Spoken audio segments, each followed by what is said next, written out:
Good evening বন্ধুরা। এই এই যে আমার ভাই বউকে সাজাচ্ছে। আমার ভাই এইটা হচ্ছে আমার বাপের বাড়ি ওখানে থাকে, এর নাম সঞ্জু। কোনো মেকআপ আর্টিস্ট না, কিন্তু মেকআপ আর্টিস্টকে কিন্তু ফেল করে দিতে পারবে, খুব সুন্দর সাজায়। অনেকটা একটু লেট হয়ে গেছে আসতে, এখন আই মেকআপ করছে আমার ভাই। ওনের সাজার পরে আমাকে সাজাবে। ভাই একটুখানি তাকাও, হাই করে দাও।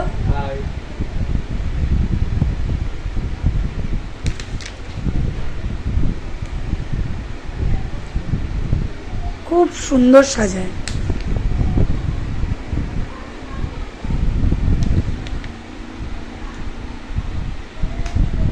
আজকের ভাইয়ের বৌভাত, পিসির ছেলের